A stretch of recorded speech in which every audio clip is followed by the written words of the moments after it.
네, 안녕하세요. 배영현 TV의 배영현입니다. 오늘은 부와 성공을 부르는 마음의 법칙, 사이버레틱스, 맥스웰 몰츠의 성공의 법칙이라는 책인데요. 네, 수많은 사람들의 인생을 뒤바꾼 성공학의 교과서라고 합니다. 이렇게 표지만 봐도 엄청 책이 좋아 보이는데요. 그럼 짧게 재밌는 책 속으로 들어가 볼게요. 성공 포인트라는 말이 있습니다. 결심과 동시에 실천한 습관을 들여라.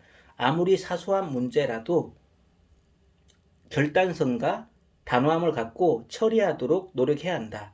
자신이 확고한 결정을 내리는 사람이라는 자아 이미지를 형성하려면 스스로에게 분명한 증거가 필요하기 때문이다. 그런 다음 그것과 관련된 모든 걱정을 잊어버려라.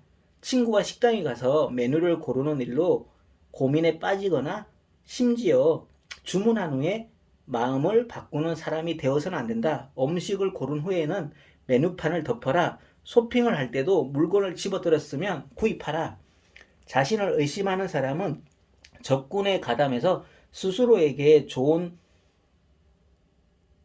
총을 겨누는 사람과 같다고 합니다. 가치 있는 목표를 추구하는 삶이 가치가 있다고 합니다. 우리의 삶은 확고하고 가치 있는 목표를 추구할 때 빛을 발한다고 합니다. 공허함은 우리가 창조적으로 살고 있지 않기 때문에 나타나는 증상이다. 이는 중요한 목표가 없거나 중요한 목표를 향해 달려가는데 자신의 재능이나 노력을 10분 발휘하지 않기 때문이다. 한 가지 재미있는 사실은 아주 나이가 든 사람도 목표 지향적이거나 낙천적일 수 있다는 것이다. 요즘 가장 두드러진 경향은 퇴직자들이 작은 대학이나 작은 도시로 이주하는 것이다. 그들은 그곳에서 학습과 교육에 흥미 있는 일에 대한 도전을 하고 시간이 없어서 그동안 못했던 기술의 습득, 심지어 다른 사람에 대한 봉사를 나름대로 목표를 가지고 열심히 노력을 한다고 합니다. 우리의 마음속에 사물을 분명하게 떠올릴 수만 있다면 우리는 내부의 창조적인 성공 메커니즘을 그 일을 맡아서 어떤 의식적인 노력이나 의지로 행하는 것보다 출중하게 그 일을 해낼 수 있다고 합니다. 진정한 자신의 모습을 발견하라. 자아 이미지는 심리학의 목표, 전제로 한다. 전능하고 자아 이미지는 심리학의 목표는 전지전능하고 이기적이고 자신이 가장 중요한 사람이라고 생각하는 허구적인 자아를 창조하려는 것이 아니다. 그런 이미지는 열등한 자아 이미지만큼이나 부적절하고 비현실적이다. 우리의 목적은 진정한 자아를 발견하는 것이다. 그런데 대부분의 사람들은 자신을 가소평가하거나 업신여기고 있다는 것이 심리학자들의 공통된 의견이다. 실제로 우월감 컴플렉스 같은 것은 없다. 우월감을 지니고 있는 것처럼 보이는 사람들도 실제로는 열등감 때문에 괴로워한다. 그들의 우월감은 자신이 가지고 있는 열등감이나 불안한 감정을 감추기 위한 허구적인 경우인 경우가 많다고 합니다. 그러면 진정한 자신을 발견하려면 어떻게 해야 하는가? 진실한 평가를 내릴 수 있는가? 나는 이 부분에서는 심리학이 종교의 의지를 해야 한다고 본다. 성서에 따르면 신은 천사보다 약간 낮은 단계로 인간을 창조하였으며 세상 만물을 다스릴 권한을 주었다고 한다. 결국 신은 자신의 모습대로 인간을 창조했다. 우리가 진정으로 지혜롭고 전능하며 사랑이 넘치는 신의 존재를 믿는다면 그가 창조해낸 인간에 대해서도 논리적인 결론을 내릴 수 있을 것이다.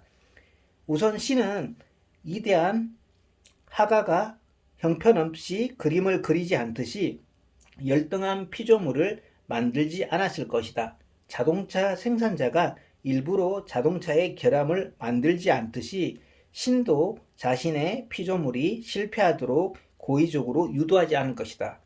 기독교의 근본주의적 종파들은 인간의 주된 목적과 이유는 신을 찬양하는 것이라고 했고 기독교 신학자이자 하나님의 뜻 저자인 레슬리 웨틀레트는 박사는 불안 처방에 대해서 이렇게 말했다고 합니다. 만일 우리가 스스로의 이미지에 겁에 질리고 패배한 보잘것없는 존재로 그린다면 그런 이미지는 즉시 없애고 당당한 자세를 가져야 한다. 그런 이미지를 잘못된 것이므로 사라져야 마땅하다. 신은 인간을 그 안에서 그를 통해 이대한 일을 할 수 있는 존재로 본다. 신은 우리를 평화롭고 자신감 있고 활기찬 존재로 본다. 신은 우리를 삶의 애초로운 희생자들이 아니라 삶의 기술에 능한 대가들로 본다. 그리고 동정을 원하지 않고 남들을 돕는데 기여하는 존재로 본다. 즉 우리를 보잘것없이 보는 것이 아니라 안전한 존재로 본다. 우리를 이기적으로 자신만 살피는 것이 아니라 사랑과 웃음, 남에게 도움이 되려는 마음을 가진 존재다. 그런 모습의 존재를 싣는 순간에 만들어지는 진정한 자신을 바라보자. 우리는 변화의 가능성을 인식하고 변해가는 스스로를 신뢰해야 한다. 하찮음과 실패라는 낡은 인식을 버려야 한다. 그것은 잘못된 사실이며 우리를 잘못된 사실은 믿지 않는다. 이 책은 정말 책이 구성이 알차게 되어 있습니다.